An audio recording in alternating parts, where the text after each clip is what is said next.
بسم اللہ الرحمن الرحیم۔ بسم اللہ الرحمن الرحیم۔ السلام علیکم عزیز طلبہ کرام، امید ہے آپ حضرات خیریت سے ہوں گے۔ آج ہمارا صحیح مسلم کا سبق نمبر 371 ہے، جس کا عنوان ہے باب ابتناء مسجد النبی صلی اللہ علیہ وسلم۔ آگے بڑھنے سے پہلے خلاصہ جات کو ایک نظر دیکھ لیں۔ گزشتہ سبق میں ہم نے اس عنوان کے تحت ان نکات پر بات کی تھی۔ آج کے سبق میں ہم اس عنوان کے تحت ان مذکورہ نکات پر بات کریں گے۔ تو بڑھتے ہیں سبق کی طرف۔ وبی قال حدثنا يحيى بن يحيى وشيبان بن فروخ كلاهما عن عبد الوارث قال يحيى أخبرنا عبد الوارث بن سعيد عن أبي التياح الضبعي قال حدثنا أنس بن مالك رضي الله عنه أن رسول الله صلى الله عليه وسلم قدم المدينة فنزل في علو المدينة في حي يقال لهم بنو عمرو بن عوف فأقام فيهم 14 ليلة ثم إنه أرسل إلى ملأ بني النجار فجاءوا متقلدين بسيوفهم قال فكأني أنظر إلى رسول الله صلى الله عليه وسلم على راحلته وأبو بكر رضي الله عنه ردفه وملأ بني النجار حوله حتى ألقى بفناء أبي أيوب قال فكان رسول الله صلى الله عليه وسلم يصلي حيث أدركته الصلاة ويصلي في مرابض الغنم ثم إنه أمر بالمسجد قال فأرسل إلى ملأ بني النجار فجاءوا فقال يا بني النجار سامنوني بحائطكم هذا قالوا لا والله ما نطلب ثمنه إلا إلى الله قال أنس فكان فيه ما أقول كان فيه نخل وقبور المشركين وخرب فأمر رسول الله صلى الله عليه وسلم بالنخل فقطع وبقبور المشركين فنبشت وبالخراب فسويت قال فصفوا النخل قبلة وجعلوا عضادتيه حجارة قال فكانوا يرتجزون ورسول الله صلى الله عليه وسلم معهم وهم يقولون اللهم إنه لا خير إلا خير الآخرة فانصر الانصار والمہاجرہ۔ حضرت انس بن مالک رضی اللہ عنہ سے روایت ہے کہ نبی پاک صلی اللہ علیہ وسلم جب مدینہ تشریف لائے ہجرت فرما کر تو ایک بلند محلہ بنی عمرو بن عوف میں نزول فرمایا اور 14 رات وہاں قیام کیا۔ بعد ازاں آپ علیہ السلام نے بنو نجار کی ایک جماعت کو بلوایا، وہ اپنی تلواریں لٹکائے ہوئے آ گئے۔ حضرت انس رضی اللہ عنہ فرماتے ہیں کہ گویا میں آج بھی چشم تصور سے دیکھ رہا ہوں کہ آپ علیہ السلام اپنی سواری پر تشریف فرما ہیں اور حضرت صدیق اکبر رضی اللہ عنہ آپ علیہ السلام کے پیچھے بیٹھے ہوئے ہیں، جبکہ بنو نجار کی جماعت آپ علیہ السلام کے اردا گرد تھی، یہاں تک کہ آپ حضرت ابو ایوب رضی اللہ عنہ کے صحن میں اترے۔ نبی پاک صلی اللہ علیہ وسلم کو جہاں بھی نماز کا وقت ہو جاتا وہیں نماز پڑھ لیتے تھے، حتیٰ کہ بکریوں کے باڑے میں بھی نماز پڑھ لیتے تھے۔ پھر کچھ عرصے کے بعد آپ صلی اللہ علیہ وسلم کو مسجد کی تعمیر کا حکم دیا گیا تو آپ علیہ السلام نے بنو نجار کی جماعت کو بلایا۔ وہ آ گئے تو ان سے فرمایا اے بنو نجار، اپنا یہ باغ مجھے فروخت کر دو۔ انہوں نے کہا کہ اللہ کی قسم اس کی قیمت کسی سے طلب نہیں کریں گے سوائے اللہ تعالیٰ کے۔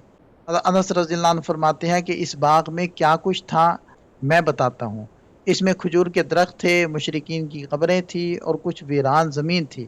نبی پاک صلی اللہ علیہ وسلم کے حکم سے کھجور کے درخت کاٹ دیے گئے، مشرکین کی قبریں کھود ڈالی گئیں اور کھنڈرات کو برباد کر دیا گیا، کھجور کے درختوں کو قبلہ رخ کر دیا گیا اور باغ کے دروازے کی دونوں چوکھٹوں پر پتھر لگا دیے گئے۔ نبی پاک صلی اللہ علیہ وسلم بھی صحابہ کرام کے ساتھ رجز پڑھتے تھے۔ صحابہ کرام یوں کہہ رہے تھے اللہم انہ لا خیرہ، اے اللہ بھلائی تو صرف آخرت کی ہے، لہذا انصار اور مہاجرین کی مدد فرمائیے۔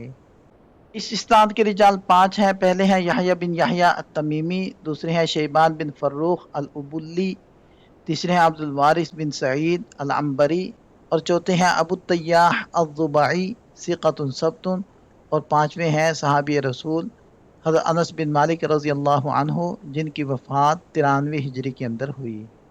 جب نبی پاک صلی اللہ علیہ وسلم ہجرت فرما کر مدینہ منورہ تشریف لائے تو آپ علیہ السلام نے سب سے پہلے مدینہ کے بالائی علاقے میں قیام فرمایا، جسے عربی میں العالیہ یا عوالی مدینہ کہا جاتا ہے۔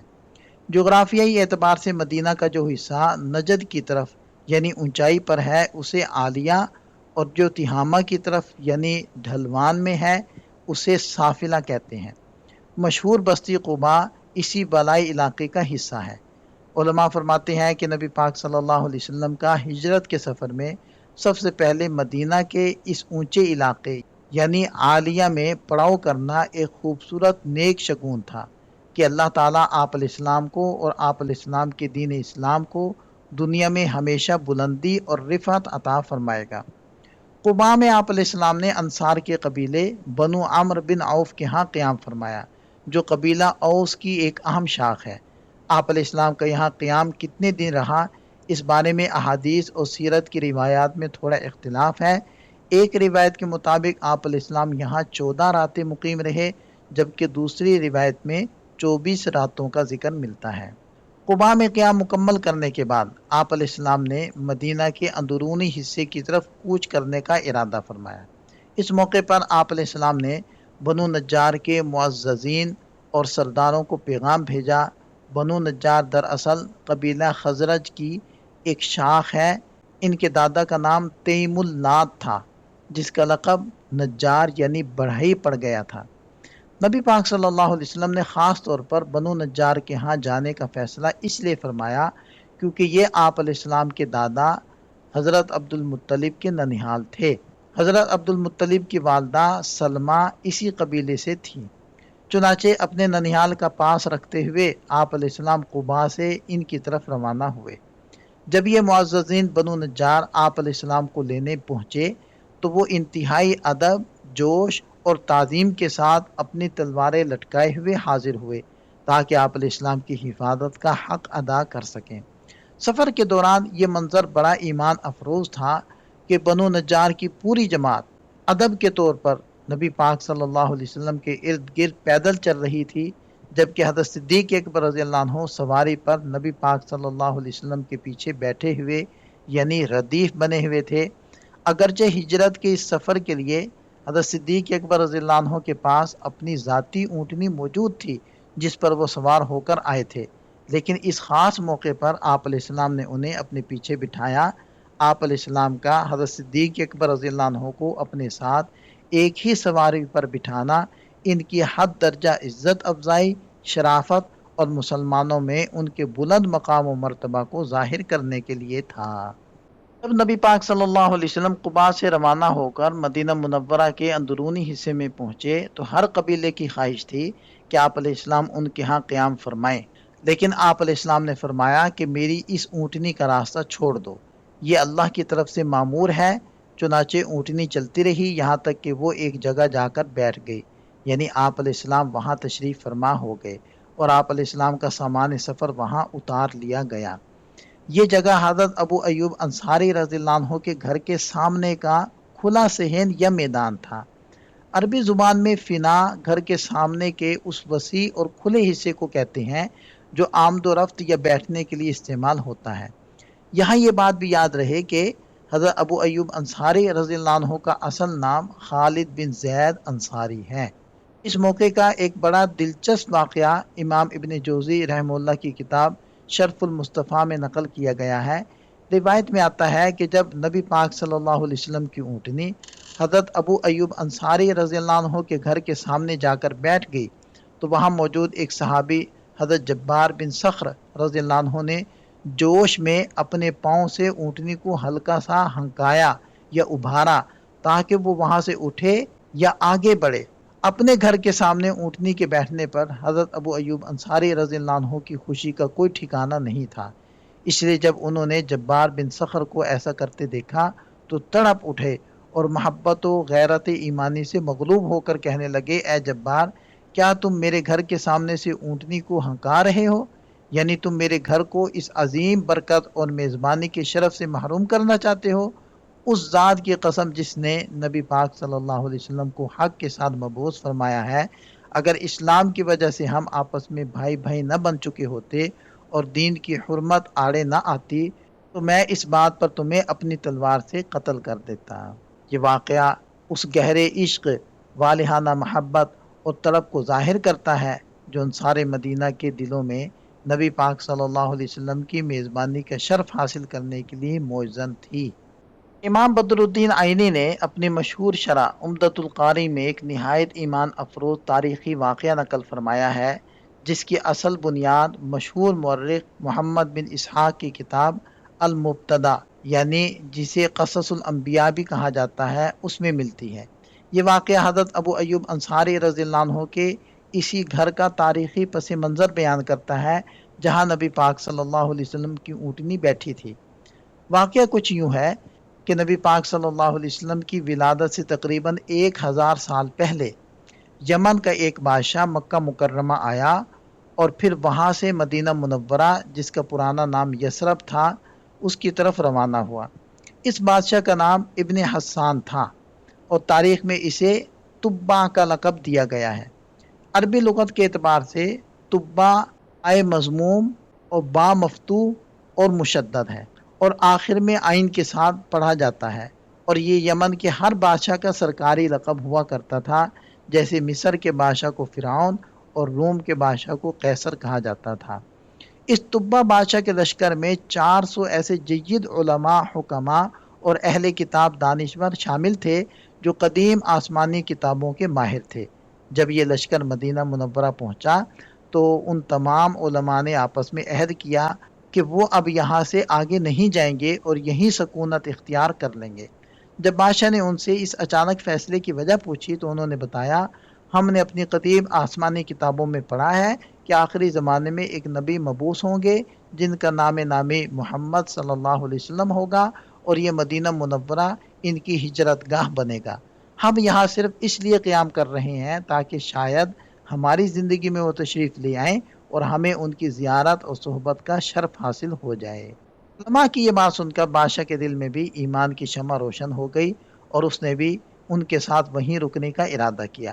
چنانچہ اس نے ان 400 علماء میں سے ہر ایک کے لیے مدینہ میں ایک ایک مستقل مکان بنوایا، ان کی شادیاں کروائی اور انہیں کثیر مال و دولت سے نوازا۔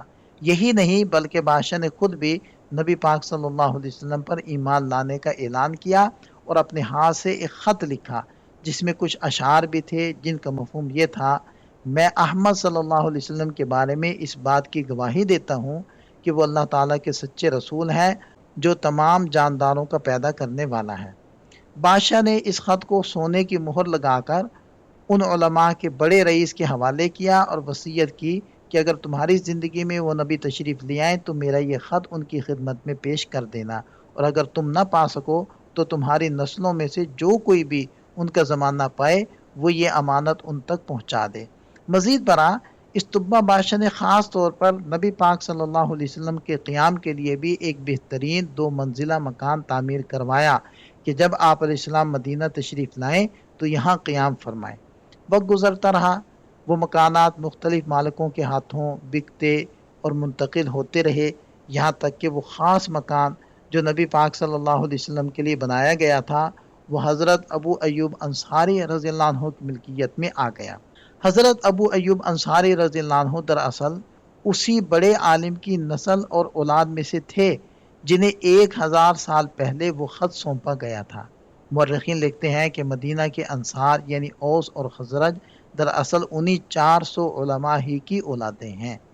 پھر جب 1000 سال بعد نبی پاک صلی اللہ علیہ وسلم ہجرت فرما کر مدینہ منورہ کے حدود میں داخل ہوئے تو انصار مدینہ نے اپنے بزرگوں کی اسی امانت یعنی تبا بادشاہ کے خط کو پہنچانے کے لیے ابو لیلہ نامی ایک شخص کو بھیجا۔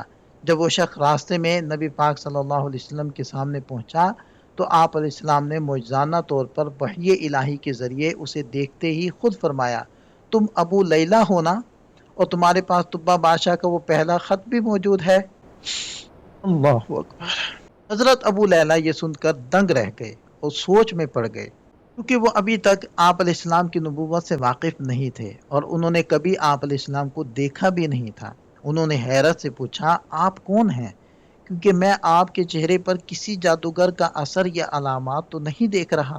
ان کے ذہن میں یہ وہم آیا کہ شاید یہ جادو کے ذریعے معلوم ہوا ہے، تو آپ علیہ السلام نے مسکرا کر فرمایا، میں محمد ہوں۔ سبحان اللہ، وہ خط مجھے دو۔ جب نبی پاک صلی اللہ علیہ وسلم کے سامنے وہ خط پڑھا گیا تو آپ علیہ السلام نے خوشی کا اظہار فرماتے ہوئے 3 مرتبہ ارشاد فرمایا، مرحبا بتبا الاخ صالح، یعنی مرحبا صالح بھائی تبا کو خوش آمدید ہو، مبارک ہو۔ یہ وہ عظیم اور تاریخی پس منظر ہے جو حضرت ابو ایوب انصاری رضی اللہ عنہ کے مکان اور انصار مدینہ کے خاندانی شجرے کو اللہ کے نبی صلی اللہ علیہ وسلم کی ذات مبارکہ سے جوڑتا ہے۔ سبق چونکہ کافی طویل ہو چکا ہے، لہذا ہم اس کی مزید تشریحات کو اگلے سبق کا حصہ بناتے ہیں۔ تو ملتے ہیں نئے سبق کے ساتھ۔ اللہ تعالیٰ ہم سب کا حامی و ناصر ہو۔ دعاؤں میں یاد رکھیے گا۔ السلام علیکم۔